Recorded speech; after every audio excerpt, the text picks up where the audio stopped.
Hola, muy buenas noches a toda la gente que se conecta a esta hora a una videoreacción más de Matarife en Estrato Medio Radio. Bienvenidos sean todos ustedes aquí a su página de Estrato Medio. Gracias por estar con nosotros, gracias por estar ahí a la expectativa.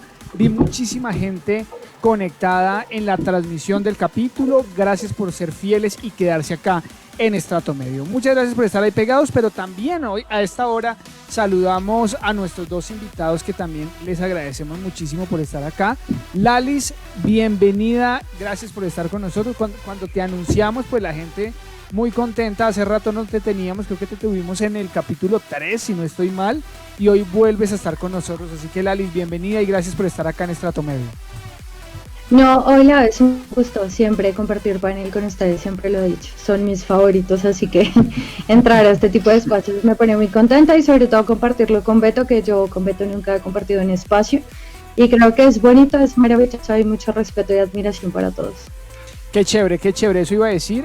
Hoy también está con nosotros Beto, que también ya es amigo de la casa y ha estado en varias videoreacciones, pero nunca le había tocado con Lalis. Beto, bienvenido desde Miami, un saludo muy especial, gracias por estar con nosotros y aceptar una vez la invitación. Gracias Giovanni, César, Dani y a Lalis también, un orgullo y pues la admiración es mutua.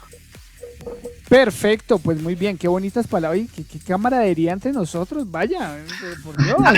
Señor Dani, buenas noches, ¿cómo está? Bueno, Giovanni, buenas noches, a Lalis, a Beto y a César, muy buenas noches, feliz de tener a Lalis y a Beto juntos en este gran panel que se armó hoy nuevamente para que los oyentes se la puedan sollar con toda. Entonces bueno, feliz y también emocionado porque el capítulo de hoy creo que dejó carnecita ahí para darle mate. Así es, ¿qué hubo, Gamboa? Buenas noches, ¿cómo está?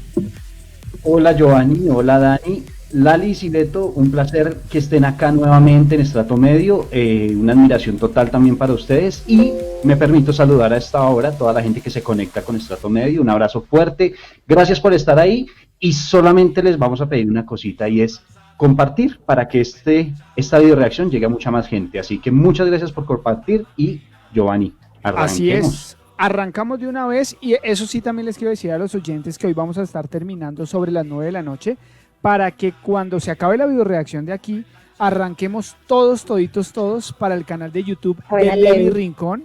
Oiga, que hoy tiene un programazo, un programón tiene hoy, ¿cómo es que le puso? Izquierdistas versus uribistas, algo así. Fue que Progresismo versus uribismo. Eso, es que izquierdistas.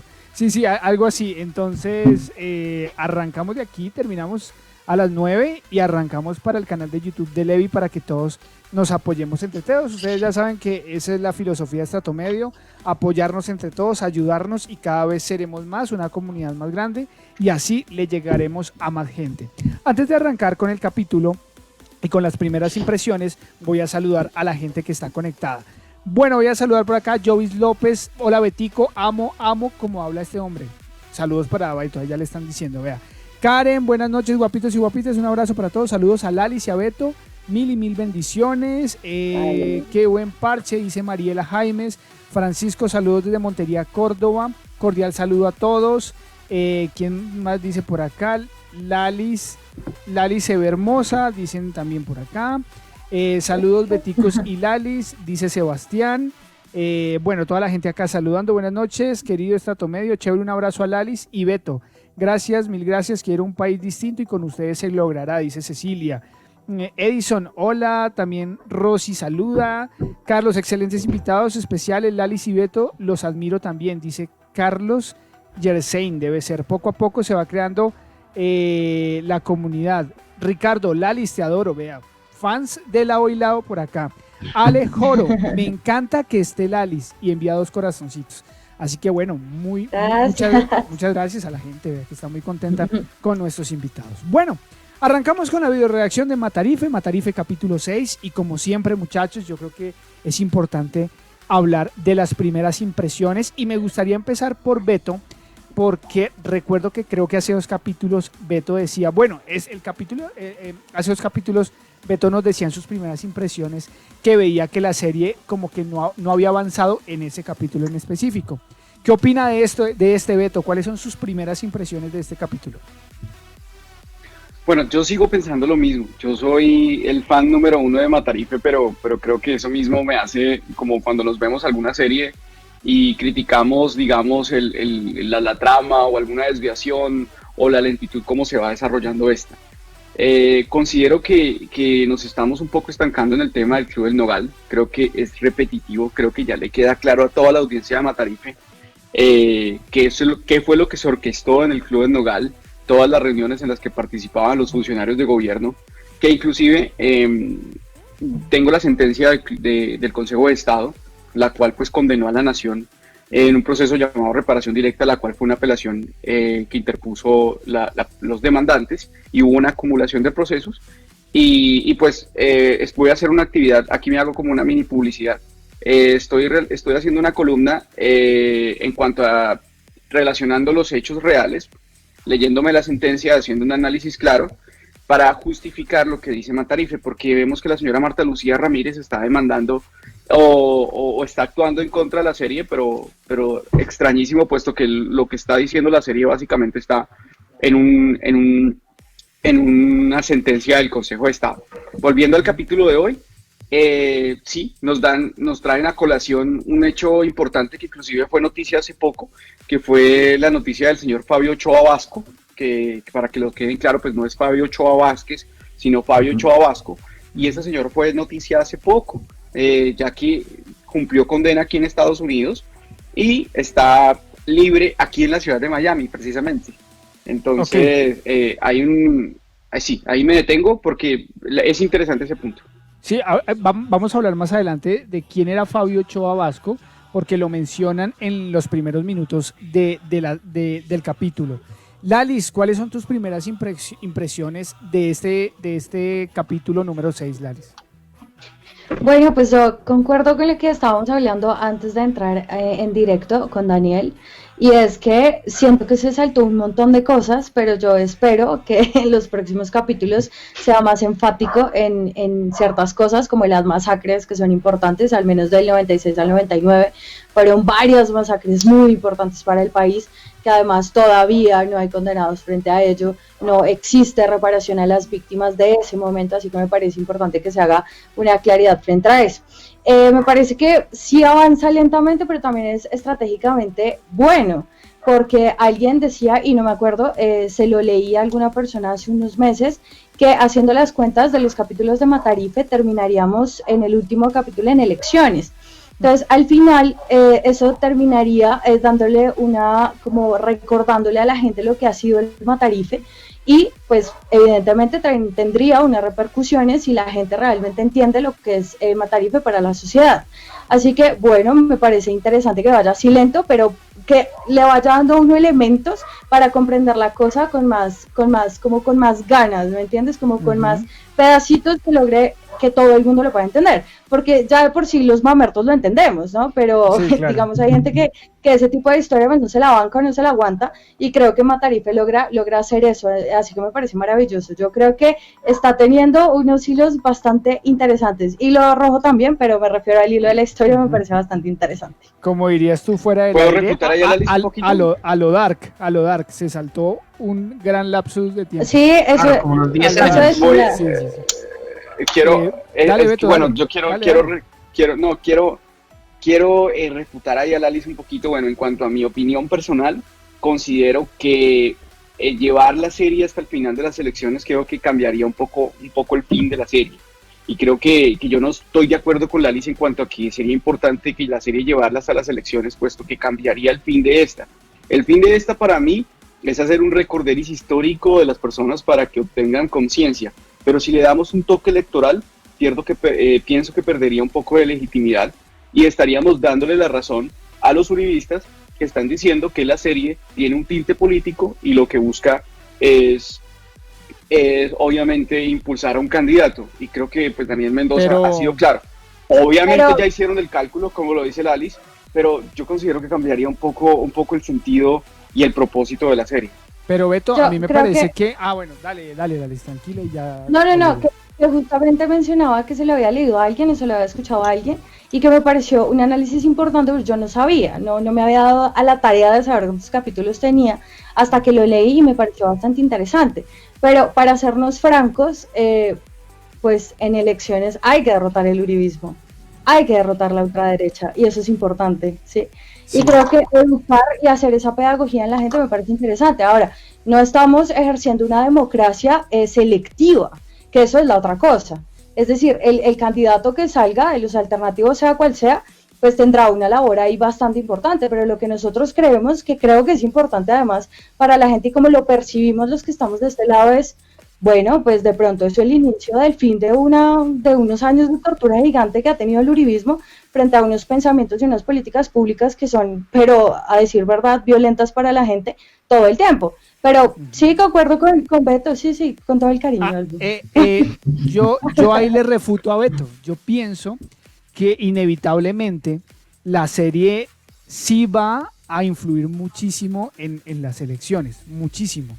¿En qué sentido? Al fin y al cabo la serie nos viene contando una historia que, si bien es cierto, ya se había mostrado por medio de la prensa, se había olvidado o no se le había dado la relevancia que se le está dando actualmente con la serie. Y finalmente muchas personas no conocían esa historia y a mí me parece que por medio de esta serie sí va a ejercer un cambio en el voto de algunos. Ahora, si vemos el entorno de Daniel Mendoza, es inevitable decirlo, es inevitable saber o pensar o intuir cuál es su tendencia política. Partamos desde los abogados que tiene. Entonces yo pienso que, si bien es cierto, él de pronto no quiere hacer política con la serie, tintes políticos sí los tiene y posiblemente puede llegar a influir en unas elecciones para el 2022. Puede ser que no sea el objetivo, pero pienso que sí va a influir muchísimo en la gente. Que yo creo que de fondo de pronto la serie sí busca es eso, dejar en la memoria de las personas una información que, aunque ha estado ahí durante años, a la gente se le olvidó y no la ha tomado con tanta importancia como debería ser. Y va a ser una serie que puede terminar en esa fecha, y más que sea para tintes políticos, más que sirva para un tema de elecciones, para que la gente se documente y se la pueda ver en 3 horas, que puede llegar a terminar siendo la serie 3-4 horas, y les sirva como base, no como un parámetro de convencimiento para decir, no, esta no es la solución, porque finalmente cada uno tendrá su objetividad propia y terminará decidiendo. Pero creo que sí lo que busca es que al momento de una decisión tan importante, por lo menos la gente tenga otro parámetro de decisión, otro parámetro que generalmente dejamos de lado. Beto, ¿qué opina? Que creo que iba a decir algo, Beto. No, pues yo considero que estamos allanándonos a ese argumento uribista que la serie tiene un tinte político. Yo considero que esta serie lo único que ha hecho es expulsar o sacar esa efervescencia uribista en contra de la serie. Creo que no vamos a convencer a ningún uribista. Creo que básicamente Gustavo Petro va a ganar las próximas elecciones con los votos que tenemos, más los votos de los que no votaron. El censo electoral en Colombia es de casi, en estos momentos está por encima de los 25 millones. Y se eligió presidente con más de 11 millones de votos, más los 8 millones de Gustavo Petro. Hay 9 o 10 millones de votos de personas en Colombia aptas para votar que no lo hacen. Básicamente la serie va para esas personas. Pero muchachos, siendo realistas, esta serie no va a sacar a ningún uribista de su limbo intelectual o de su sesgo histórico. Creo que es muy ingenuo pensar eso, pues mi parecer. Dale, Lalis. No, yo sí creo que es ingenuo, o sea, digamos, uno en temas electorales no puede afirmar nunca nada, ¿no? Porque ya históricamente hemos visto que, pues, creer y sentir y tener utópicamente un sentimiento no ha funcionado. Todos jurábamos que iba a ganar Gustavo, y yo creo que mucha gente lo pensaba. Es decir, la manera en que Petro como candidato llenaba plazas, eso le hacía creer a uno en un sueño de país diferente. No se dio. Entonces, sí creo que hay que aterrizar un poco el tema de las elecciones, y lo que dice Beto es absolutamente válido, creo que además es necesario. Pero lo que sí es cierto es que en la práctica hay casos de gente que es uribista, no porque crea convencidamente y políticamente en esa estructura de poder, lo hace simplemente por ignorancia. y hay gente que gracias a la serie logra un montón de cosas. Te pongo un ejemplo fácil. Mi tío es uribista, bueno, era uribista, pero no uribista estructural, o sea, de convicción política, Sí, recalcitrante que lo era. de rebaño, De- que sigue al De que sigue. Uribe acabó con la guerrilla. Ujú, Eso es sí. el de toda la vida. Antes no podíamos Y- viajar. Claro, y mi primo empezó a compartir la serie por WhatsApp del putas. Ahora dice, oye, ese Uribe sí que era una gono. Ya sabes. Entonces, uno dice, ah, bueno, y él y sus amigos empiezan a hablar de eso. Entonces yo creo que también hay que, lo decía la vez pasada, y creo que los modos de lucha son diferentes, pero si se mezclan son un boom. Y esto es un Claro. modo de lucha, es un modo de la lucha de la comunicación y de la pedagogía además. Claro, Entonces yo creo que, claro, esto no nos va a ayudar a ganar, pues así decir, no, tenemos 20 votos, evidentemente, y creo que le doy la razón en eso a Beto, pero sí creo que hace una pedagogía grandiosa frente a lo que no se habla. Mm. Sí, yo también Pues pienso yo- que implícitamente manda un mensaje de ojo con lo que usted ha venido creyendo durante tanto tiempo, reevalúe lo que usted ha venido creyendo y pues piense mejor. Gambis. Sí, pues Giovanni, yo pienso que lo que hace la serie es mostrarnos todos los hechos históricos en los cuales se ve involucrado Uribe, pues me imagino que irán a ser muchos. Pienso que, como dijo Lalis ahorita, que se saltó 10 años, pues yo como lo veo es que Daniel Mendoza está haciendo un hilo conductor y él se está enfocando primero en el tema del narcotráfico, ¿sí? Entonces sigue con el tema del narcotráfico, cómo los paramilitares involucran en el narcotráfico, y en el tema del Nogal, pues yo veo que es necesario nombrarlo porque hoy sale un nuevo nombre que es el del Marco Antonio Gil, ¿sí? Que también era socio del Nogal. Entonces como que estamos diciendo, vea, esta ficha estaba de socio, este también iba allá. Entonces mostrarlo como ese era como su nicho, pues, donde ellos hacían todas sus fechorías. Entonces la serie nos muestra unas cosas. Que se acabe preciso en elecciones, un tema coincidencial o premeditado, pero lo que va a hacer la serie es mostrarle a mucha de la gente que de pronto no vivió esa historia, que ya estaba de pronto olvidada para muchos, y nos está diciendo, vea, esto fue lo que pasó, ustedes verán que... Claro que con lo del O al menos Nogal, que la yo sí revivan. estoy totalmente de acuerdo con Beto. Yo con lo del ¿Ya? Nogal ¿Ya? sí ¿No más me Nogal? adhiero a ¿No lo más de... Sí, está como... Es decir, ha servido hasta para ataques al mismo Daniel Mendoza, ¿no? Lo han cogido de ahí y en Twitter le han dado muy duro por el tema del Nogal, y creo que ya el punto del Nogal queda centrado y que haya totalmente explicado. Me parece que darle más largas y más explicaciones a eso es muy complicado. Dilatar, Que pueda dilatar. pueda vincular más personas ahí que estuvieron ahí, bueno, importante, pero no tanto, creo que no es el punto de darle palo al Nogal, porque ya eso quedó claro, ya se sabe qué se hacía en el Nogal o qué pronto se puede estar haciendo en el nuevo Nogal, que no sabemos cuál sea en este momento, pero creo que sí, ya mucho Nogal, el punto de la serie debe ser otro. Antes de irnos con el primer fragmento, a mí me gustaría preguntarle a Lalis, que ha trabajado con víctimas de la guerra, con víctimas del conflicto, si estaba esperando algo relacionado con la masacre de Bojayá, que fue con lo que terminó el capítulo pasado. Unas palabras de una víctima de la masacre de Bojayá. Lalis, ¿te esperabas algo respecto a masacres en este capítulo? Sí, cuando en el capítulo anterior finaliza con el tema de las masacres, yo dije, Dios mío, ahora sí se prendió esta cosa, porque las masacres son eso que todos los colombianos mencionamos, pero que no profundizamos. No hay un debate estructural frente a lo que pasó y la reparación a las víctimas, es decir, todos hablamos del conflicto, lo rechazamos, pero nunca hay una verdad para las víctimas.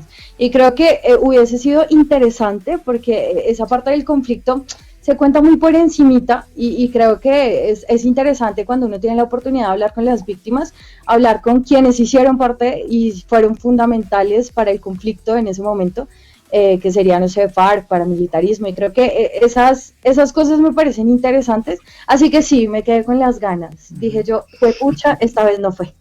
Bueno, vamos a ver qué pasa en capítulos siguientes, en los capítulos que vienen. Bueno, ahorita ya vamos a hablar de un tema que Beto tiene muy claro, y es el tema pues de Fabio Ochoa Vasco y no Vázquez.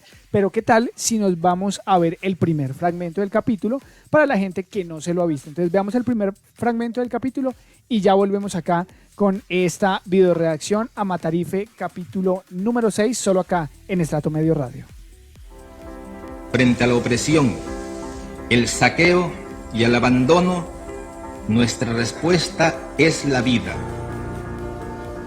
Los inventores de fábulas que todo lo creemos, nos sentimos con el derecho de creer una nueva y arrasadora utopía de la vida, donde nadie pueda decidir por otros hasta la forma de morir, donde de veras sea cierto el amor y sea posible la felicidad, y donde las estirpes condenadas a 100 años de soledad tengan por fin y para siempre una segunda oportunidad sobre la tierra. Ana María Uribe Cifuentes, sobrina directa del expresidente, es la esposa de uno de los hijos de Fabio Ochoa Vasco, socio de Fabio Ochoa Vázquez, uno de los míticos hermanos Ochoa. Fabio Ochoa Vasco fue precisamente quien brindó el testimonio del apoyo que le dio el paramilitarismo Uribe en su campaña para la primera presidencia. Y fue miembro tanto del Cartel de Medellín como de los Pepes. Vivió en México en el año 94, logrando durante su estadía importantes relaciones con la naciente mafia mariachi. Por eso Salvatore Mancuso, aquel miembro honorífico del Club El Nogal, lo convierte en el relacionista público que le ayuda a comercializar grandes cantidades de cocaína y además a realizar las importaciones del armamento que requería su organización, consistente especialmente de fusiles AK y R-15, y además lo invita a una colecta realizada en pro de aquel gobernador antioqueño, el Matarife. Ahí estuve reunido en ese momento con el entonces, creo que era candidato, era gobernador. Luego, en varias ocasiones, pues estuve en los establecimientos de comercio de mi familia, de mis padres y tíos.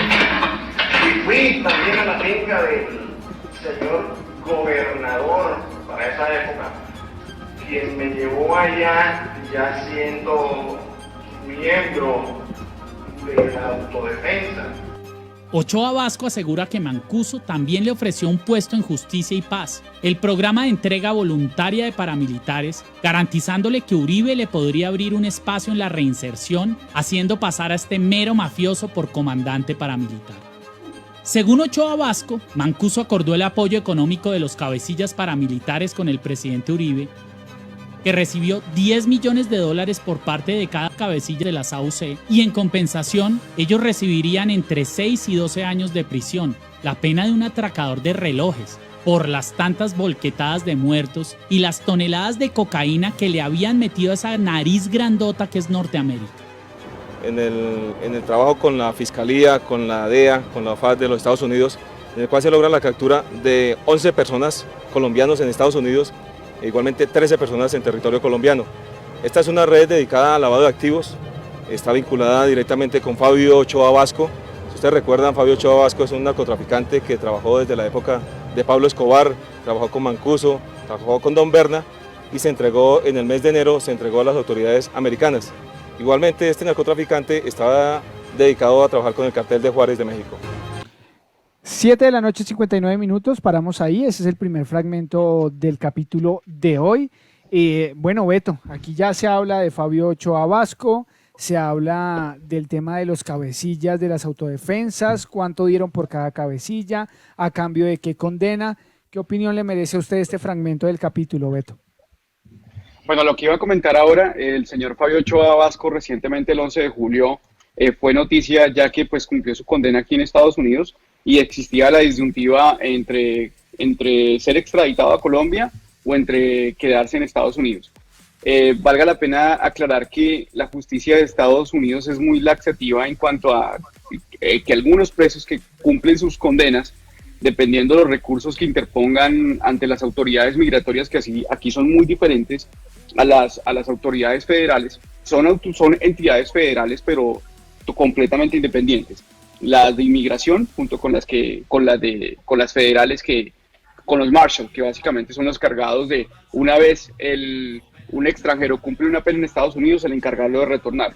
Entonces, pues esta persona, antes de cumplir la pena, pues se pone las pilas interpone recursos ante migración y pues algunos prosperan. Un caso muy famoso es el del Tuzo Sierra, que hay que aclararlo que no es el mismo Pablo Hernán Sierra.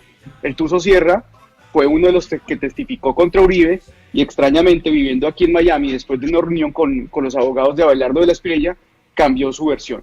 Es uno de los que ahorita en estos momentos, pues al principio delataba a Uribe, ahora no.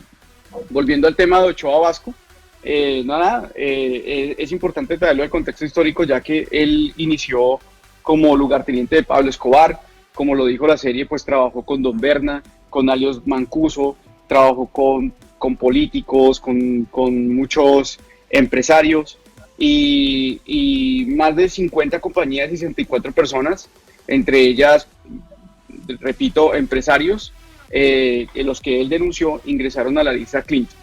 Él se entregó, recordemos que él se entregó en el año 2007 y pues, como repito, la justicia de Estados Unidos pues brinda la oportunidad de dar ese principio de que quien se entrega y delata a todo el mundo, pues realmente son penas son penas cortas. Colombia en estos momentos pues no tiene ningún proceso pendiente, pero bueno, quién sabe qué vaya a pasar en un principio, pero es curioso porque recientemente, hace nomás 8 días, no sé si fue que en el transcurso de la edición de la serie, o no sé si Daniel Mendoza tiene ya un organigrama de cómo van a salir los capítulos, o si él está improvisando, pero es muy curioso porque no más el 11 de julio el señor Fabio Ochoa Vasco cumplió la pena en Estados Unidos y fue noticia. Creo que no fue una noticia muy grande, pero sí la pudimos ver en los portales del Tiempo y en Semana, que el señor había recientemente cumplido su pena aquí en Estados Unidos.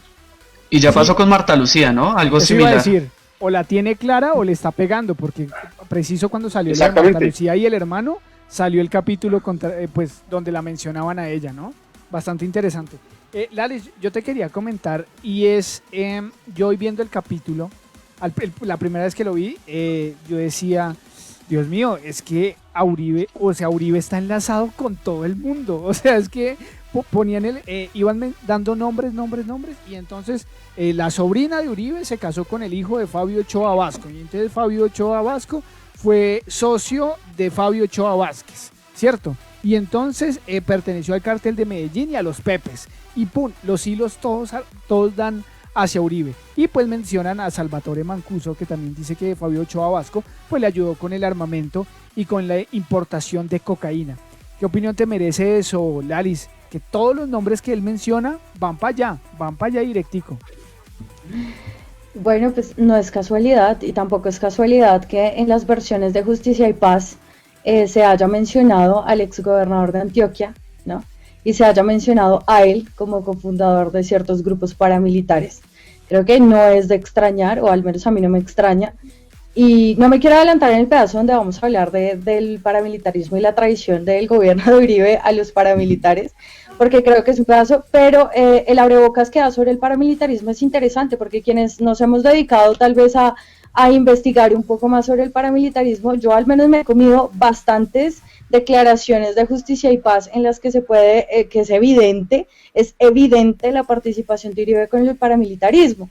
Entonces, yo creo que no es casualidad que este señor ya traspase las barreras de todo lo realmente posible, porque ya me parece, o sea, esto ya no es una novela, ¿sí? Esto es terrible, y yo creo que ya quienes incluso que estamos en contra de su política, de su gobierno, de todo lo que es Uribe, ya quedamos hasta hastiados, o sea, ya es un tema de no creer. Yo creo que, no sé si la gente comparta el mismo sentimiento, pero es una cosa que el paramilitar, el narcotraficante, el primo, el tío, o sea, tienen tragedias familiares por todo lado. Es que es impresionante la cantidad de desgracias, de verdad, es que es horroroso, o sea, es horroroso, y creo que este fragmento me gusta. O sea, realmente creo que es una abrebocas interesante frente a los vínculos del paramilitarismo, que el paramilitarismo no se suele hablar en el país. Pues ahí hay un punto, dale, ahí hay un punto importante del paramilitarismo, y era lo que hablábamos, ¿no? Que claramente cuando Uribe era gobernador de Antioquia avaló mucho el tema de las convivir, por decirle avaló de una forma, creo que me quedo corto con ese avaló.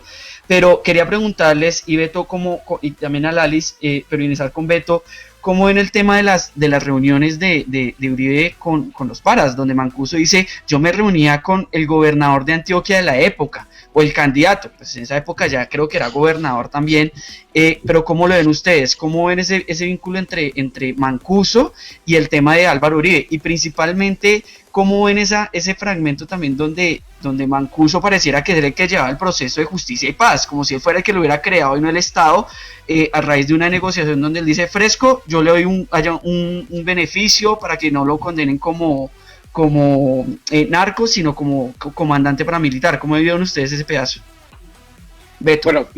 Bueno, lo que pasa es que el origen de la extradición, el tema era muy ambiguo en los años 80, cuando Pablo Escobar y todo el cartel de Medellín crearon este movimiento anti-extradición que inclusive llevó lo llevaron a la Constitución y lo derogaron, y posteriormente se volvió a abrir el tema.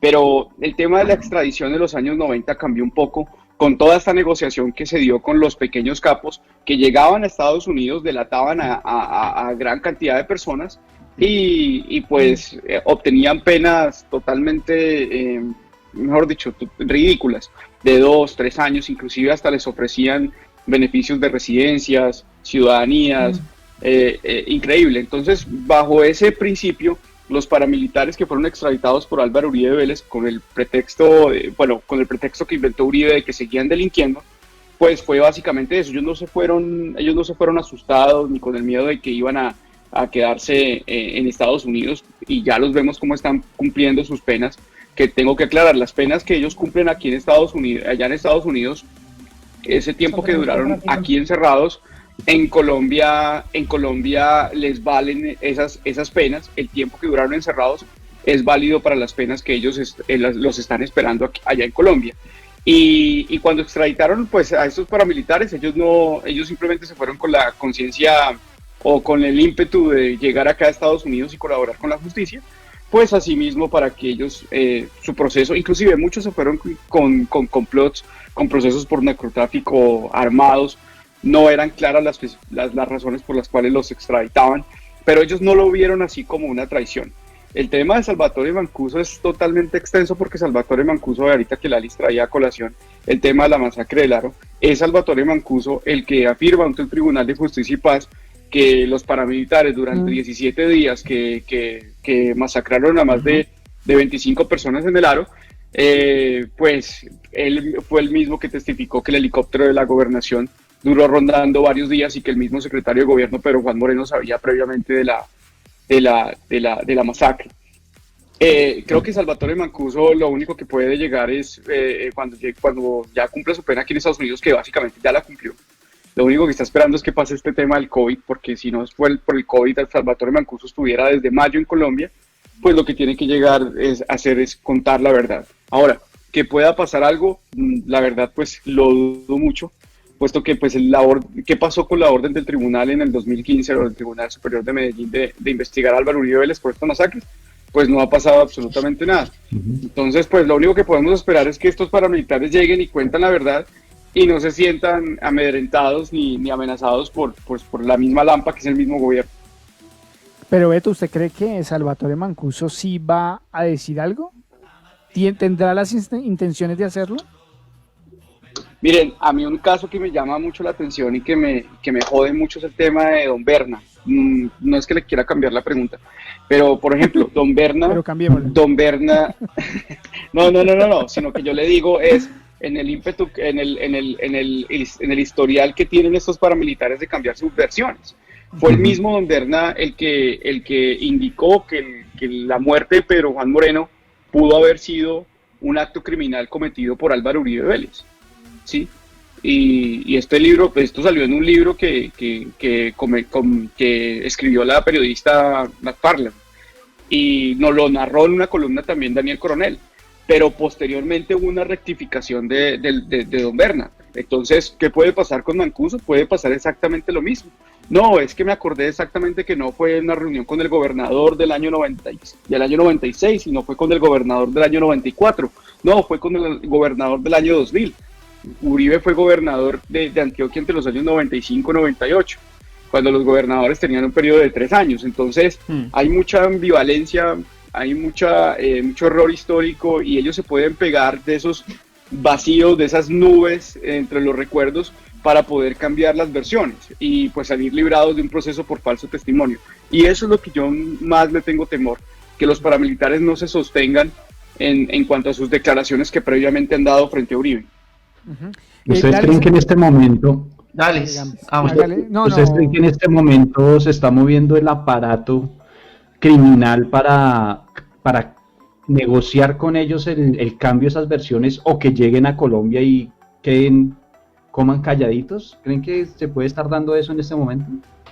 Sí, yo quería ahorita, cuando Daniel mencionaba lo de las reuniones de los paramilitares y Uribe, decir que me parece importantísima las versiones que ha dado Pablo Hernán Sierra frente a esas reuniones, frente a lo que se gestó dentro del paramilitarismo con el uribismo, cuando directamente dice, yo le puse mi bloque para que lo escoltara, yo le recogí plata para la campaña, yo hice esto, y además da las fechas exactas en el momento en el que asistieron en Antioquia. Es decir, si hubo reuniones de esas versiones que dan, porque todo concuerda, y yo concuerdo pero absolutamente con Beto, y respondiendo tu pregunta, César, evidentemente se debe estar moviendo una maquinaria porque es Colombia, ¿sí? This is Colombia, o sea, esto no es que mañana venga Mancuso y va a decir, ay, sí, es que Uribe nos dio tanta plata, eso no va a pasar, y menos en un gobierno uribista, no va a pasar. Entonces yo sí le temo un poco a ese cambio de versiones, porque al final terminan dándole la razón a estos sujetos, aunque la tengan además comprada, ¿no? Pero sí me da un poco de miedo porque se hace un retroceso histórico frente a las luchas que se han dado hasta ahorita frente a la historia colombiana y frente a lo que uno intenta contarle al país con el paramilitarismo, porque el paramilitarismo no fueron los ángeles caídos del cielo. Para recordar simplemente los argumentos uribistas que usan, como que Uribe acabó con la guerrilla, pero resulta que en ese momento se aumentó la violencia del paramilitarismo en los territorios, mientras Uribe supuestamente ponía a sus paramilitares en las cabezas municipales. La guerrilla, si bien estaba aislada, también ejerciendo violencia. El paramilitarismo tuvo una época bárbara, donde bien se le pueden adjudicar más delitos que incluso a la misma guerrilla, ¿sí? En esos años específicos en los que Uribe fue gobernador. Entonces creo que son esos mitos históricos que necesitamos tumbar y que se necesita la verdad y la reparación. Entonces yo sí aspiro que si Mancuso llega a Colombia después de la pandemia o lo que quieran, pues se ponga también los pantalones y pues alguien tiene que decirlo, porque recuerdo que, pues no recuerdo, ¿no? O sea, era muy pequeña, pero recuerdo haberlo leído, haberlo visto. Cuando empiezan a hablar los paramilitares, se llevan a todos los paramilitares, los extraditan de la noche a la mañana, pero queda uno que sale a HH y HH empieza a hablar un montón de cosas interesantísimas. Además, hay un documental que lo hace Holman Morris, por cierto, que se llama Impunity, donde cuenta la historia de HH y lo que HH estaba diciendo en Justicia y Paz, y de repente, 15 días después, lo extraditan y HH no volvió a hablar, y el paramilitarismo se silenció. El tema del paramilitarismo no es que se haya acabado el paramilitarismo, se silenció y nunca se volvió a hablar desde los medios tradicionales sobre la época de violencia que tuvo el paramilitarismo, que además lo patrocinó, y estoy segura, el Matarife. Bueno, yo creo que cada vez nos va quedando más claro ese punto que dice Lalis, ¿no? Patrocinado por alguien. Respecto al documental que menciona Lalis, y hago enlace a la primera pregunta que yo le hacía a Lalis, y era el tema de las víctimas. Para los oyentes que de pronto no han visto ese documental, es desgarrador un segmento del documental donde las víctimas hablan, ¿no? Perdón, cuando las víctimas tienen que escuchar a los que están rindiendo testimonio, preguntan en dónde están sus familiares y han matado a tantos que no tienen ni idea, o sea, no tienen ni idea dónde los dejaron, en qué fosa los dejaron. Es estremecedor ese fragmento del documental. Invitamos a que los oyentes la vean. Dale.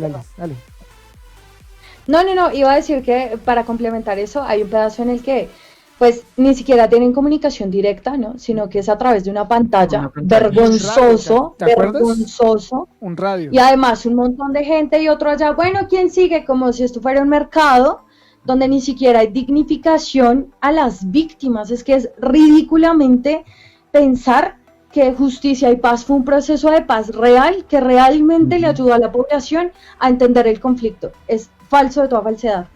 Beto iba a decir algo. Muchachos, sí, referente a lo que dijo Lalis, yo siempre he dicho que para poder decirle a Uribe paramilitar, creo que no hay necesidad de ceñirnos a mitos o a leyendas, o como yo lo dije una vez, a inventos de hackers ni inventos de youtubers. Creo que el labor del activismo es retransmitir una información que unos periodistas investigativos previamente han dado. Y para eso en Colombia tenemos unos valiosísimos, como lo es Gonzalo Guillén, Julián Martínez, Daniel Coronel, Joey Ackerman. Aclarando eso, yo siempre he dicho que para poder decirle a Álvaro Uribe Vélez hay una cantidad de documentos, fallos, indicios. Por ejemplo, uno de esos es lo que dice Lalis. Yo tengo las 2 sentencias que absolvieron a Pablo Hernán Sierra de los delitos de injuria y calumnia por haber acusado a Álvaro Uribe Vélez y a Santiago Uribe Vélez de ser los fundadores del bloque Metro, de las autodefensas, en el año 96.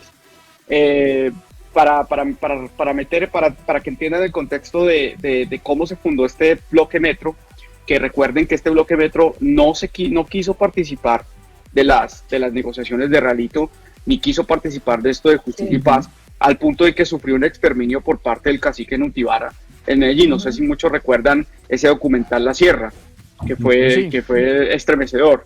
Y bueno, hablando como tal de la sentencia que absolvió a Pablo Hernán, creo que inclusive esta es más reveladora que la propia orden del Tribunal Superior de Medellín, que ordenó investigar a Álvaro Uribe Vélez por la masacre del Aro y la Granja, puesto que el juez, no solamente el juez de Itagüí, sino también el Tribunal Superior de Medellín, que absolvieron a Pablo Hernán, y bueno, ya posteriormente en casación hubo una preclusión, que de eso se pega Álvaro Uribe Vélez para decir que hubo un empate, como si los procesos judiciales se midieran por empates ni siquiera se miden hasta por derrotas. Simplemente el derecho se trata de dar la razón al quien la tiene. Pero el contenido de esta sentencia es muy importante, porque es que no solamente Pablo Hernán Sierra muestra su propio testimonio, sino también muestra el testimonio de Wilson Adrián Herrera Montoya, alias Pedro, de Néstor Abad Giraldo, de Víctor Manuel Charri y del señor, un famosísimo, el señor Juan Guillermo Monsalve, el alias Guacharaco, que presenció todas las reuniones que hicieron el señor Álvaro Uribe Vélez con Santiago Uribe Vélez, con los hermanos Gallón Henao y también con los hermanos, creo que los hermanos, no recuerdo, de los que aparecen en la grabación con Álvaro Uribe Vélez diciendo que esta llamada la están escuchando estos hijueputas. ¿Me recuerdan ese apellido muy famoso en Medellín? Los hermanos, bueno, ahorita se me va en estos momentos. Los hermanos Santiago Gallón Henao.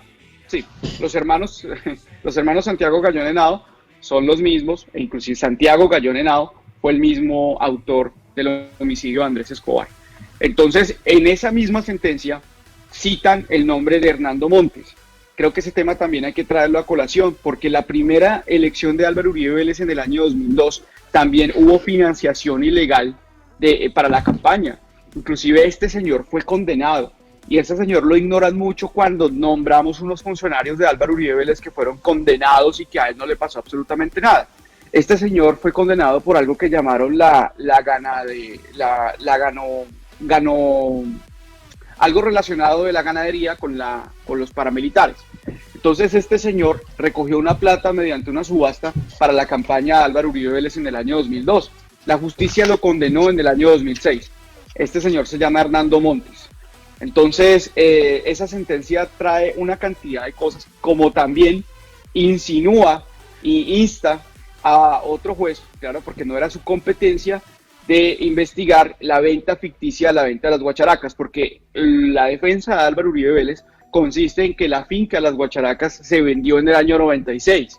Pero lo que dice el juez básicamente en esa sentencia es que esa venta de esa finca pudo haber sido ficticia, pudo haber sido un negocio que nunca existió, y fue un tramoyo que hubo entre los hermanos Gallón Henao y Álvaro Uribe Vélez. Esa sentencia es muy importante y creo que no hay necesidad de irnos para otros lados, sino leer como tal esa sentencia para que nosotros nos convenzamos.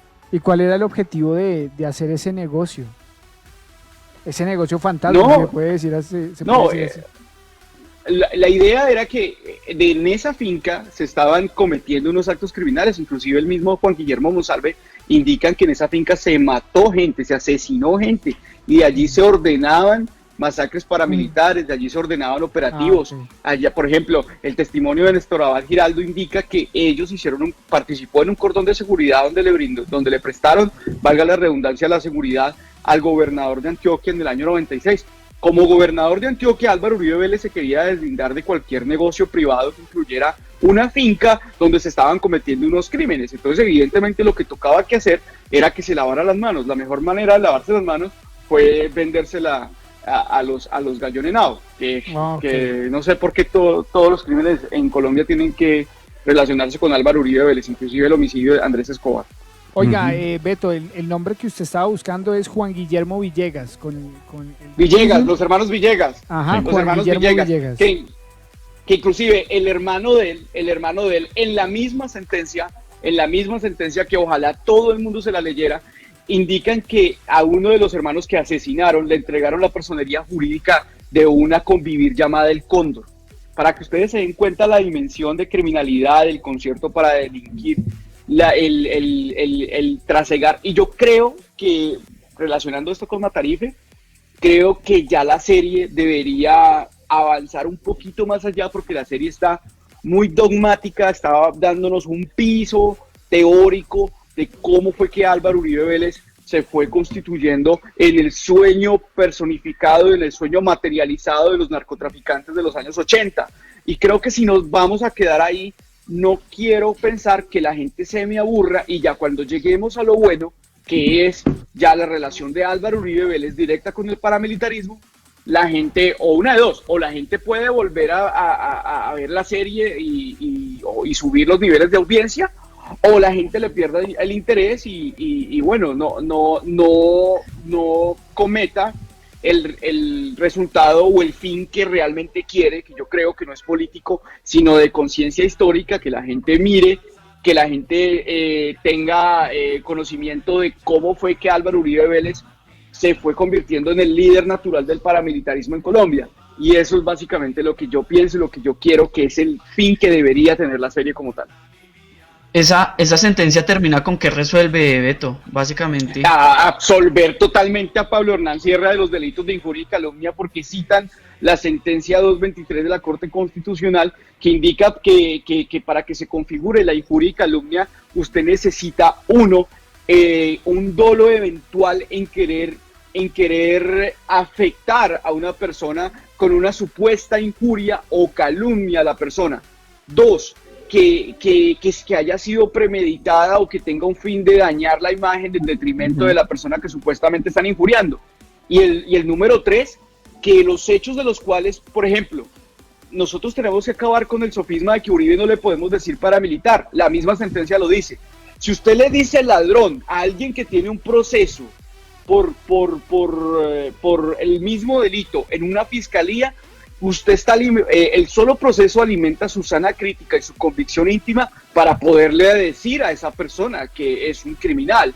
No se necesita un laudo, no se necesita un fallo, porque simplemente es un vicio que alimenta esa convicción íntima, y eso lo dijo Miguel Ángel del Río, y eso lo dicen miles de sentencias en cuanto a la libertad de expresión se refiere. Entonces, el fallo como tal lo que hizo fue absolver a Pablo Hernán Sierra del delito de injuria y calumnia, y también lo ratificó el juez jerárquicamente superior, y finalmente pues eso llegó a casación, lo más cómico, recientemente también, y pues lo que hizo la Corte Suprema de Justicia fue la preclusión por prescripción de la acción penal, y ya los uribistas salieron a decir, no, es que no pasó absolutamente nada. Eso fue, cuando el proceso precluye, quiere decir que el proceso no pasó absolutamente nada, no salió condenado Pablo Hernán Sierra, pero tampoco se significa que Álvaro Uribe Vélez fue derrotado, sino que simplemente por un proceso jurídico como el tal vencimiento de términos, pues se llegó a una conclusión que nada tiene que ver con una condena o con un absuelve de la persona.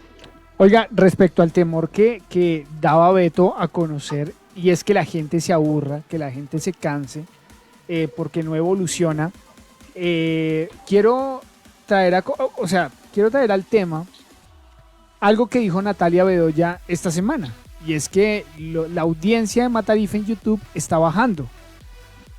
Lalis, ¿Tú qué No. crees? ¿Está pasando o no está pasando? No, evidentemente no. Y además porque hay otro factor que supongo que Natalia desconoce, y es que hay varias plataformas donde se emite. Ahora, que se ponga ella a programar y a ponerse a contar cuánta gente no retransmite el programa, cuánta gente no lo comparte por WhatsApp, por Telegram y por todas las plataformas digitales. Y entonces que ahí sí venga a opinar. Yo creo que lo que está abajo es la audiencia de Uribe. Ahora cada que habla, que además va a cualquier medio al que lo inviten, si lo invitan al medio de la papa, allá llega, porque literalmente Uribe era de los más exclusivos para entrevistar, y eso es una lectura súper interesante de la manera en que se están hundiendo, pues, en imagen del uribismo, porque así la gente crea que es absurdo, estúpido y demás. Para mí eso es un factor absolutamente importante. Cuando la gente deja de prestarte atención, es grave, y más cuando eres un político y se supone que eres líder de opinión. Pero pues bueno, él no lidera sino, pues ya sabemos, ¿no? Algunos grupos, pero seguramente la opinión de la gente positivamente no la lidera. Entonces yo creo que Natalia está bastante equivocada. Yo creo que acá el que tiene menos sintonía es Uribe, porque ahora, no solo Matarife, es decir, los medios independientes hemos, y me incluyo porque también hago parte del combo, hecho una cosa estupenda, es decir, ve toda su audiencia, Levi la está rompiendo de todas las maneras posibles, y creo que eso es un factor sumamente importante para nosotros los alternativos, porque estamos ganando unos espacios de poder además que no habíamos podido adquirir durante estos años, porque son otros tiempos, ¿sí? Y lo hablaba la otra vez, porque nosotros, los activistas en redes sociales y en la vida real, ¿no? Porque no solo se ganan las redes, no vivimos la época donde hablar literalmente te mataba. Ahora también, pero digamos que ahora uno tiene otro tipo de filtro, y creo que estas luchas que se están gestando en la manera de redes y demás son maravillosas. Así que bueno, Nati, mi mayor sentimiento de cariño y de nostalgia, porque su eterno presidente va para abajo. Oiga, y no de estatura. Y les tengo... No, hay un detalle, Dime. Dale, Beto, dale.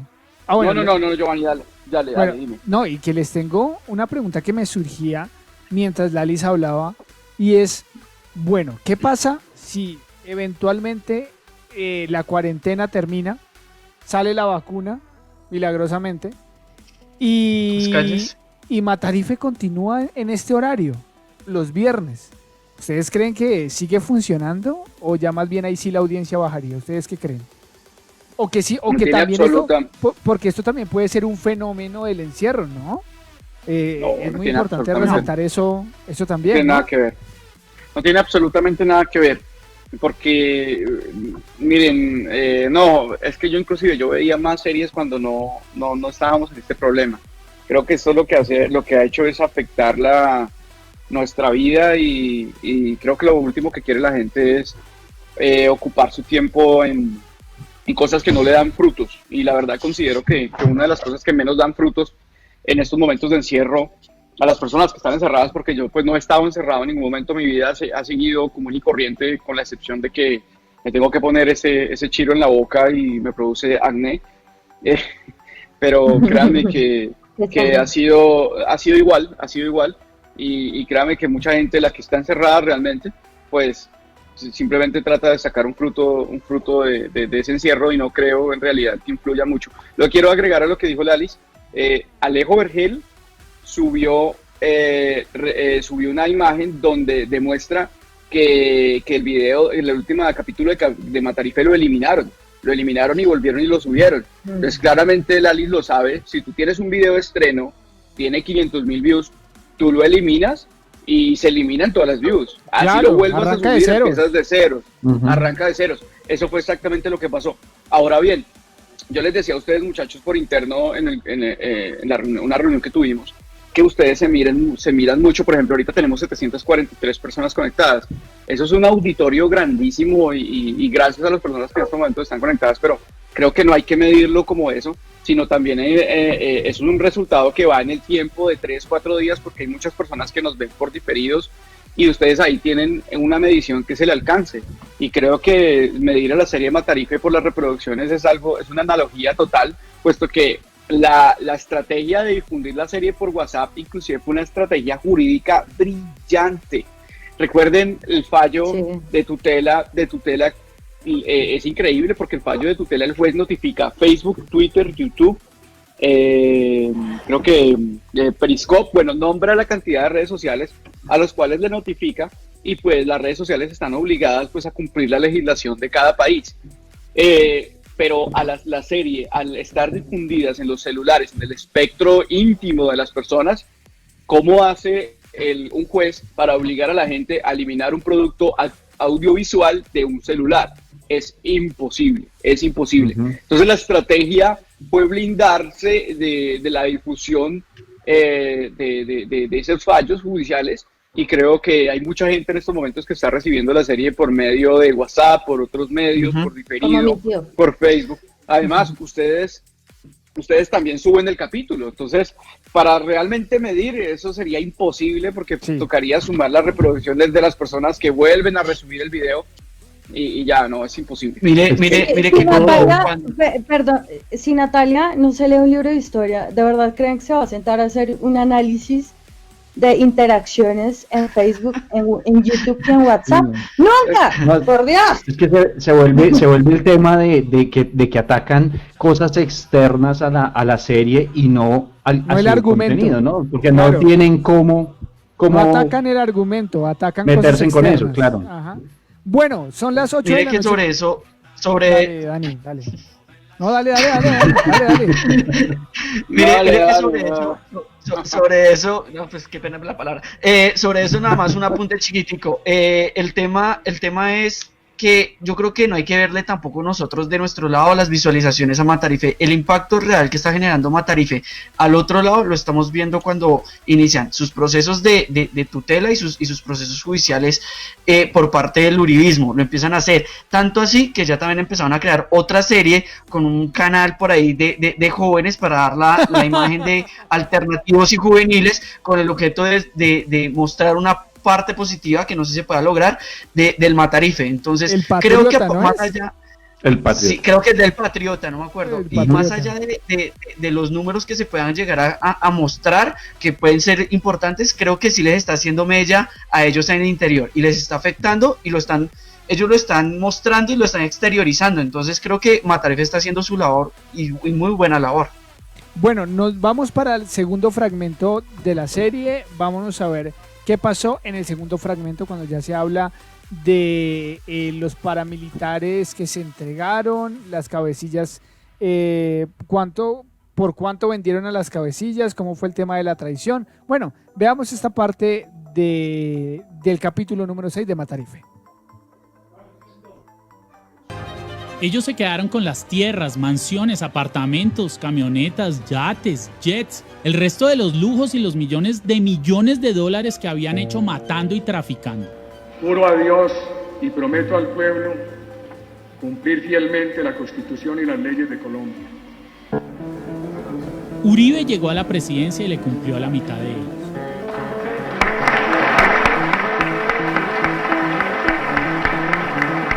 A los otros se les torció. Los llevó a entregarse a la justicia colombiana como borregos entrando a un corral para después vendérselos a los gringos. ¿O era él, el Matarife, aquel presidente que ya estaba reseñado por la DEA como uno de los mafiosos y estrategas más temidos del cartel de Medellín? ¿O eran ellos, sus mejores amigos, lugartenientes y socios narcoparamilitares? Yo lo que tengo es un interés de que el gobierno nacional cumpla los acuerdos y los pactos que hicimos en el proceso de negociación, porque yo no he incumplido ningún tipo de acuerdo. Uno de los acuerdos con el gobierno nacional era que en la medida que cumpliéramos con el proceso, ellos no nos extraditarían. De este trato, que hoy en día mantiene en la impunidad al expresidente, ya habrá tiempo para hablar. El Eslabón Perdido es nuevamente ese club empotrado en la carrera séptima de Bogotá, del cual también era socio Marco Antonio Gil alias El Papero, quien fuese capturado en septiembre de 2013, precisamente por ser parte de la organización criminal de exportación de cocaína del mencionado Ochoa Vasco. En el año 2009 se sometió a la justicia norteamericana Fabio Enrique Ochoa Vasco. Él se declaró culpable de los delitos de narcotráfico y allí entregó información que indicaba que las empresas del señor Marco Antonio Gil Garzón, alias El Papero, hacían parte de su organización de narcotráfico. Directamente relacionado con el clan Cifuentes Villa y específicamente con la sobrina y la cuñada de Álvaro Uribe Vélez, ficha de los carteles mexicanos y ex socio de Mancuso.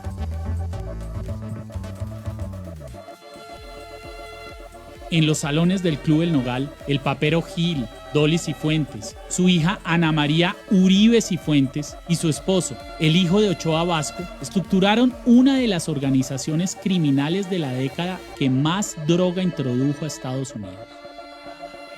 Se alcanza a ver la sombra del Matarife, el genocida que a Colombia le da miedo nombrar, metido en su palacio, detrás de las dos matronas de la mafia, Dolly y Ana María, generalas del clan Cifuentes Villa, comadres de Fabio Ochoa Vasco y socias del reconocido cartel de Sinaloa. Uribe reuniéndose con paramilitares, Uribe promoviendo el paramilitarismo, Uribe encubriendo sus relaciones con los paramilitares. Es decir, ¿qué hace falta para que en Colombia este señor tenga que ir ante un juez?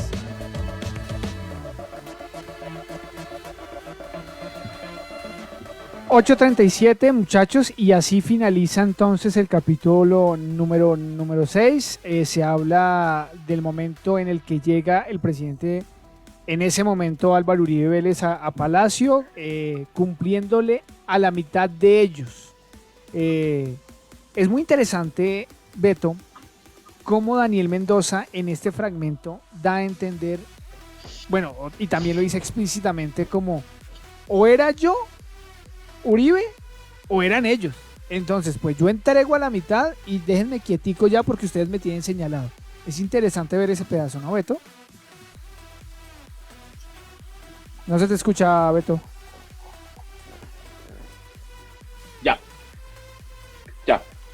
Sí, ya. uno de los misterios más grandes de este tema de la extradición de los comandantes paramilitares es la desaparición precisamente de Vicente Castaño. Inclusive el mismo Don Berna indicó que Álvaro Uribe Vélez había ordenado matar a Vicente Castaño. Le pido el favor a Don Berna, sí. Sí, entonces creo que se trató de una operación repentina para poder esconder la verdad frente a Álvaro Uribe Vélez, porque lo más extraño es que Álvaro Uribe Vélez tenía ese poder de manipulación, como lo dije al principio, no en las cárceles de Colombia, sino en las cárceles de Estados Unidos. Ellos se encontraban en una disyuntiva de que o colaboro en Estados Unidos, y eso depende mucho del gobierno colombiano, y no testifico en Justicia y Paz, y básicamente lo que hago es lograr rebajas de penas acá en Estados Unidos, perdón, tengo el problema de acá en Estados Unidos, para ellos terminar con penas totalmente irrisorias y poder regresar a Colombia. Pero vengan, muchachos, me extrañó mucho que este capítulo, ya que nombraron al papero, el señor Marco Antonio Gil, no haya mencionado a Flavio Buitrago. Recordemos que Álvaro Uribe Vélez tuvo dos comandantes de seguridad que fueron condenados por enriquecimiento ilícito por el narcotráfico. El primero de ellos fue Mauricio Santoyo y el otro fue Flavio Buitrago, que fue jefe de seguridad del presidente Álvaro Uribe Vélez. Y recordemos que este señor Flavio Buitrago fue condenado por enriquecimiento ilícito, él y su esposa, por lavarle más de $700,000 en Estados Unidos al narcotraficante alias El Papero.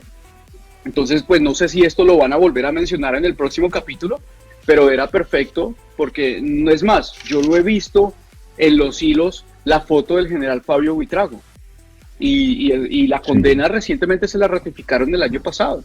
Entonces, invito a todas las personas a que después de finalizado el capítulo vayan y busquen el general Fabio Buitrago, que fue condenado por concierto para delinquir y fue condenado por enriquecimiento ilícito y fue jefe de seguridad del expresidente Álvaro Uribe Vélez. Con lo de los paramilitares, finalizo, Giovanni, diciendo que yo no espero nada positivo en cuanto al retorno de los paramilitares. Creo que vamos a ver unos acogiéndose a la JEP, porque muchos tienen condenas pendientes, inclusive uno de ellos es alias Jorge 40, que está a puertas de volver al país, y tenemos al hijo trabajando con las víctimas. Qué paradoja. Y vamos a ver un escenario totalmente, digamos, irrisorio y macabro. Jorge 40 en la JEP, digamos, declarando o aceptando una cantidad de crímenes y ver a su hijo trabajando al lado de las víctimas simultáneamente. Creo que es un escenario que solamente se puede ver en Colombia. Es totalmente increíble, y lo digo como víctima de la violencia, que realmente en Colombia la pena, como lo dijo Hegel, no tiene ningún sentido, en cuanto a que lo que debe existir en realidad es la verdad, la reparación y el perdón, y es lo que menos existe en Colombia, básicamente. Lalis, yo quería tocar el punto de la traición contigo. El punto de la traición de Uribe. Gracias. No, pues, gracias. No, me refiero al capítulo. No, me refiero al capítulo, y es el tema de la traición que tuvo Uribe con los paramilitares. Ese miedo enorme que tenían los paramilitares en esa época, los cabecillas sobre todo, a la extradición. Y finalmente lo hace, los extradita. Sí, pero quería hacer un paréntesis, porque el chat que tenemos en vivo, sí, nos andaba enviando un link. Me parece interesante, ¿no? Que lo vean. Vale, que claro. Gana. Sí, que le enviaban a Estrato Medio, sí. Que Álvaro Uribe gana segundo round de la serie de Matarife. El Tribunal Superior de Bogotá anuló el fallo de primera instancia a una acción en la que el expresidente reclamaba que le fueran protegidos sus derechos al buen nombre, honra y dignidad. Salió hace como media hora. Entonces, para que lo vean, Beto, tu análisis jurídico, te amo, te admiro profundamente, porque creo que cada que te escucho aprendo algo, entonces me parece maravilloso. Píllatelo y nos cuentas, pero pues esto es gravísimo. Ya respondiendo a tu pregunta frente al tema de la extradición, yo creo que, no sé si lo presentían, pero fueron como muy borregos al seguir el famoso Justicia y Paz, porque además fue algo que estuvo muy mal negociado. O sea, si critican el proceso de paz con las FARC, que fue mal negociado, pues Justicia de Paz de verdad es que no se queda atrás, ¿sí? O sea, a mí no me parece que el proceso de paz con las FARC esté mal negociado, pero el tema de Justicia y Paz de verdad no hubo, o sea, los tres ejes fundamentales, justicia, reparación y verdad, no hubo. O sea, ni justicia, porque acá nunca se les condenaron a ellos por delitos que van con el tiempo en Colombia, pagaron narcotráfico y ya van a salir. O sea, mira cómo es la vaina. Segundo, reparación nunca hubo, porque nunca hubo verdad a las víctimas realmente. Nunca hubo una historia, y hay un pedazo en el documental de Impunity, y de verdad es que quiero que la gente lo vea, y porque es impresionante de la manera en que la fiscal le está preguntando al sujeto que si sabe de X nombre, porque una señora está preguntando por su hijo, y dice, ay, es que no me acuerdo. O sea, voy a averiguar y le cuento. Así pasó Justicia y Paz todo el tiempo. Además, Beto sí tiene razón en el tema de las condenas, es que es una vergüenza. Y hubo paramilitares además que no fueron como Mancuso, HH, todos estos paramilitares grandes que realmente tuvieron penas de 2, 3, 4 años y ya, chao, y no nos volvemos a ver, y luego pues se reinsertaron a otro tipo de estructuras criminales que vendrían siendo las BACRIM y todo esto que nos damos pajazos mentales de que son grupos diferentes, que son los mismos paramilitares, pero que cambiaron de traje. Entonces, yo creo que, o sea, esto es una locura. El paramilitarismo en Colombia debería ser un tema central, un eje central, pero más allá de estar, digamos, repitiendo, y creo que suscribo con lo que dice Beto, tenemos bastantes elementos de investigación que hay que empezar a mostrarle a la gente también, hay que empezar a contarle esa pedagogía necesaria, porque es que la tradición está mal. Gracias por vincularme con la tradición. No estoy de acuerdo con la tradición, pero sí que me parece que no se lo esperaban, que fue una puñalada trapera y que pues se sabía que eso iba a pasar, tal vez. Es Uribe. No, sí, sobre eso nosotros hablábamos esta semana en alguno de los programas de cómo se veían los procesos de paz, pues teniendo en cuenta lo que pasó en Ituango, que cómo se veían los procesos de paz en Colombia, y también vemos que sobre el Estado es una tendencia que el Estado incumpla, esté quien esté, ¿no? Es una tendencia que el Estado incumpla los procesos de paz, esté quien esté. ¿Y ustedes cómo ven eso frente a los procesos de paz que, por lo menos el que está, el de las FARC, y los procesos que se puedan dar? Porque esto también nos da como un parámetro sobre eso. ¿Cómo lo ven ustedes? Lalis, ¿cómo lo ves? Pues es que creo que Beto iba a decir algo, ¿no? Antes de yo responder. Que no se me vayan a asustar, y que no, porque Lalis me acaba de dar un baldado de agua fría, pero acabo de competencia, leer la noticia, me parece, ¿no? Acabo de leer la noticia y no se preocupen, ya mismo voy a hacer el video apenas acabe esto, No, lo que hizo el Tribunal Superior de Bogotá fue anular completamente el proceso, así que vuelve a comenzar alegando que el Juzgado 29 Civil Municipal de Bogotá el juez civil de circuito no era el competente para estudiar la tutela, así que le entrega la estudio de la tutela al Juzgado 29 Civil Municipal, pero aquí hay un hierro, Dani, usted que es abogado, puesto que en reparto estas tutelas caen en cualquier juzgado de cualquier especialidad. Entonces, todos los jueces son jueces de tutela. Todos los jueces son jueces de tutela.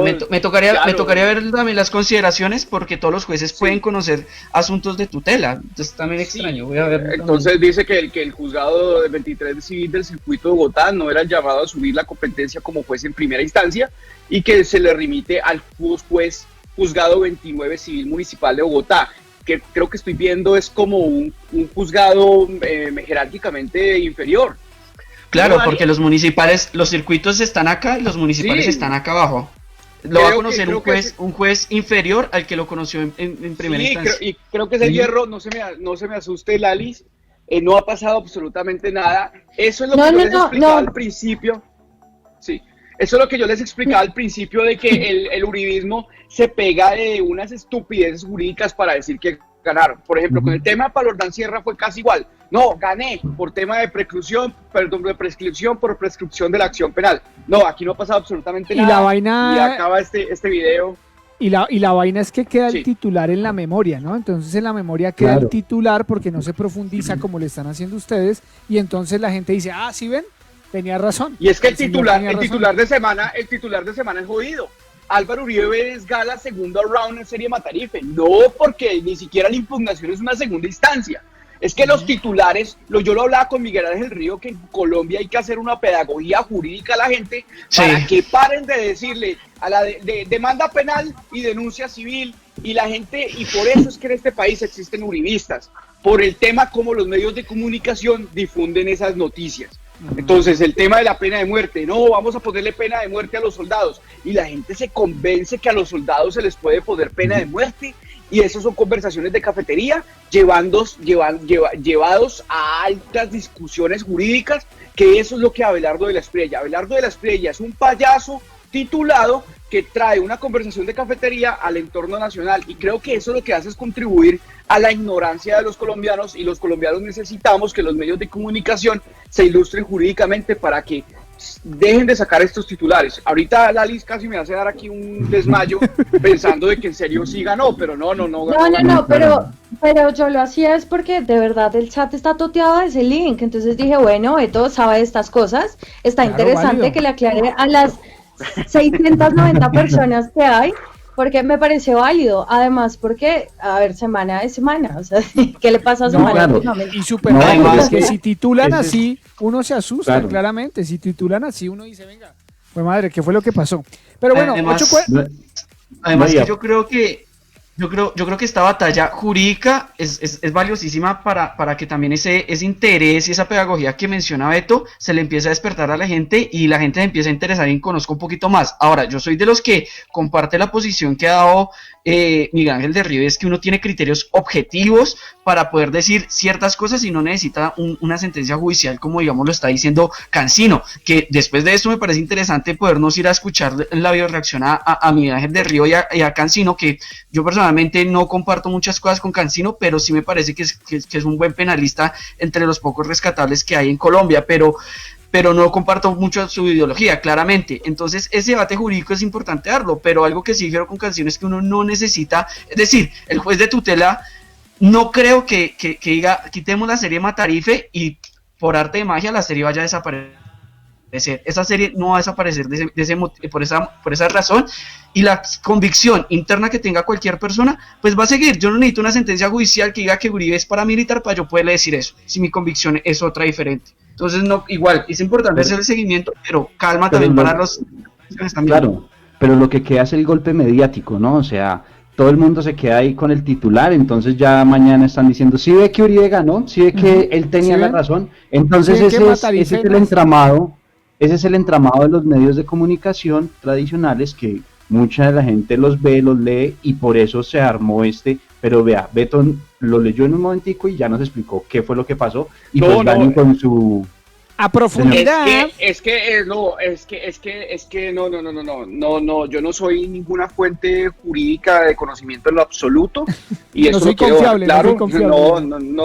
No, me equivoco. No, pero Inclusive tú tuve una sí nos discusión. aclaraste acá. Sí, pero inclusive tuve una discusión seria con Cielo Rusinque una vez que yo no estuve estuve en contra del fallo de la doble conformidad de la Corte Constitucional, y yo salí a decir que puede ser muy peligroso para el ordenamiento jurídico, puesto que se puede venir una avalancha de tutelas que le entregue esa doble conformidad a toda esa cantidad de personas. Y lo que ella me explicó es que no, que ese fallo era personalizado. Entonces, bueno, en fin, yo lo que Beto, quiero, sí. ¿Vas a subir videos sobre eso? Sí, ya mismo, Ah, que bueno, les cuelgo por hacerlo. Acabo de poner trino de que la gente esté pendiente de tu video, porque pues a mí ya volví a sentir el alma en el cuerpo. Así Sí, que, oigan. gracias. Oigan, esperen, Sí, claro. antes de irnos, porque ya 8:52 ya va siendo hora de despedirnos. Primero, la pregunta infaltable. Lalis, ¿qué te gustaría ver en los próximos capítulos? La historia de las masacres. Eso Masacres. quiero ver, las masacres, conflicto, pero el real, o sea, eso, no me quedo con eso, me gustaría. Beto, ¿qué te gustaría ver en los próximos capítulos? Exactamente lo mismo. Creo que ya es hora de ahondar. Bueno, creo que hay que transcurrir del 89 al 92 y ver esa veleta ideológica de Álvaro Uribe Vélez, inclusive cuando fue senador del Partido Liberal, y quien fue él el que propuso el indulto total para el M-19, porque si todos leen ese trasegar histórico inconstitucional que hizo tránsito del M-19 a la vida civil, se dieron cuenta que en el año 92 había un vacío jurídico tremendo, puesto que las condenas de estas personas iban a volver a revivir. Y gracias a Álvaro Uribe Vélez es que Navarro Wolf, el señor Gustavo Petro y toda esta cantidad de guerrilleros, que inclusive algunos ex guerrilleros que militan también en el Centro Democrático, pues pudieron hacer su tránsito a la vida civil tranquilamente. Tranquilamente, porque Álvaro Uribe Vélez fue el proponente de la ley que le entregó el indulto al M-19. Creo que eso la serie la puede ignorar, pero creo que lo que dice Lalis es clarísimo: hacer el tránsito inmediatamente ya a la gobernación de Antioquia. Muchachos, les quiero aclarar otra cosa.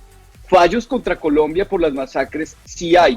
Lo que pasa es que jurisdiccionalmente es la Corte Interamericana de Derechos Humanos la que ha condenado al Estado por las masacres. Solamente esos fallos que ha condenado a Colombia internacionalmente por omisión, darían lugar a que si ese Estado es regido por un gobernante. O sea, los Estados no se mandan solos. Los estados son regidos por personas que mueven los hilos del poder. ¿Quiénes eran esas personas que conducían los hilos del poder al momento en que el Estado cometió esas omisiones?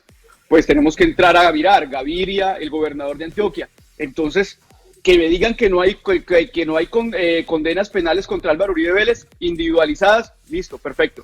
Pero que existen condenas contra el Estado, claramente las hay, y eso solamente alimentaría nuestra sana crítica y nuestra convicción íntima que Álvaro Uribe Vélez es divinamente un genocida. Lalis, muchísimas gracias por estar con nosotros. Gracias, No, Lalis, ustedes. gracias por estar y aceptar de nuevo la invitación a estar un ratico con nosotros. No, genial. Y saludos a la gente que escribió resto en el chat. Severo, que aguante. Vamos a ver a Levi, por favor. Claro que Estoy sí, que me voy claro para que la sí. sala. Claro que sí. Betico, muchas gracias por estar con nosotros y por arriesgarte a echar un hueso. Gracias por alegrarnos el ratico. ¿Ustedes saben dónde vive Iron Man? Ay, qué bobo. Yo me los sé. ¿Dónde? ¿Sabes dónde vive? ¿Dónde? No, échale. I don't know. ¡No! ¡Chiste gringo! ¡Chiste gringo! A Dani y Chao, a César chao, Gamboa, muchísimas gracias por estar con nosotros. Vea, ya se fueron. Nos abandonaron. Ay, no, Dios mío bendito. Gracias Ay. a nuestros invitados por estar con nosotros. La pasamos muy rico, la pasamos muy bien. Y vea, el Beto se arriesgó a echar dos gambihuesos. Sí. Gambihuesos. Ay. No, Dios mío, No. hasta dónde hemos llegado. Bueno, nos vamos. Estoy mirando acá el canal de YouTube de Levi, muchachos. Todavía no está al aire. Voy a verificar de nuevo. Creo que todavía no están en vivo. todavía no están en vivo. Entonces, para que no se afanen, aún no está en vivo. Yo estoy aquí súper pendiente. Aún no está en vivo. Entonces nos vamos a alcanzar a despedir bien. Dani, muchísimas gracias por estar con nosotros y nos escuchamos el domingo a las 8 de la noche. Giovanni, muchas gracias y a Cecitar, muchas gracias, a Lalis, qué placer haberla tenido acá nuevamente, a Beto también, que ya es amigo de la casa. Llamado de tranquilidad para todos. Estaba mirando, ya me alcancé a leer ahí también toda la sentencia que armó Semana un escándalo. Efectivamente tiene un debido proceso que se afectó, la tutela la debió presentar en su momento de la Espriella, que también demuestra el error y la falta de conocimiento en su momento, que se le debió presentar al juez municipal, como efectivamente lo dice la sentencia. Da como argumento el decreto 1983 de 2017, entonces concuerdo con la sentencia, pero sigo en mi posición, veremos qué sucede, pronto me puedo equivocar, pero sigo en mi posición de que jurídicamente no van a poder censurar la serie, jurídicamente no pueden dañar la íntima convicción que tenga una persona frente a la posición o los argumentos que una investigación periodística puede darle a alguien para llegar a una determinada conclusión. No se necesitan sentencias judiciales para yo decir que una persona es lo que yo creo que es. Entonces, buenas noches. Bueno, Gambis, nos escuchamos mañana entonces. Sí, Giovanni, gracias a ti, Daniel, y a nuestros invitados, a Beto, un abrazo, y a Lalis también un abrazo gigante. La enseñanza de la noche, no se queden con el titular, por favor lean, investiguen, porque los titulares de la mayoría de medios en Colombia son malintencionados y direccionados hacia algo específico, en este caso pues a desprestigiar a la serie Matarife y a enaltecer al Matarife. Entonces no nos quedemos con eso. Nos vemos el domingo a las 8 de la noche. Porque si nos quedamos con esa vaina, pues nos seguimos llenando la cabeza de basura, ¿no? De pura basura. Nos quedamos con el titular y ahí no pasa absolutamente nada. Pero bueno, son las 9 de la noche con 3 minutos. Estoy mirando todavía el canal de Levi y todavía no está al aire, todavía no han salido en vivo. Pero igual, nos vamos a ir para allá. ¿Cuál es la invitación, Dani y César, a los oyentes? Que cuando estén allá escriban: venimos de estrato medio, ¿listo? Levi, venimos de estrato medio, Levi, te apoyamos, venimos de estrato medio, todo el cuento. Ya saben, a escribirle a Levi que vienen y que van de estrato medio. Oiga, quiero enviarle un saludo a Julio César Rodríguez, que se escuchó toda la videoreacción, parcero, gracias por estar ahí con nosotros siempre pegado. La gente lo quiere un montón. ¿Sí lo han notado, Dani y César? Lo quieren un montón. Un montón a Julio. Está lleno de fans. Lo quieren demasiado. Bueno, entonces los queremos un montón. Para los que no saben cómo llegar al canal de Levi, simplemente pues ponen en YouTube, en el buscador Levi Rincón, entran al canal y ahí ya les saldrá si está en vivo o no. Estoy tanto en Facebook como en YouTube. La publicidad decía que era en YouTube, ¿no? Pero no, todavía no han salido al aire. Sí, o sea, en YouTube. Entonces, muchachos, los que vayan para YouTube ahorita, ya saben qué tienen que hacer: escribirle por montones. Te apoyamos, Levi, venimos desde estrato medio, los que se quieran ir a ver ese gran programa que va a estar Brutality el día de hoy. Nos vamos. Un abrazo para todos, los queremos un montón. Ya saben, nos escuchamos el próximo domingo a las 8 de la noche. No se pierdan el programa del próximo domingo, que va a estar buenísimo, de estrato medio. Un abrazo para todos, los queremos mucho. Bendiciones. Y ustedes ya saben, somos estrato medio. ¿Por qué somos estrato medio? Porque todos comemos arroz con huevo.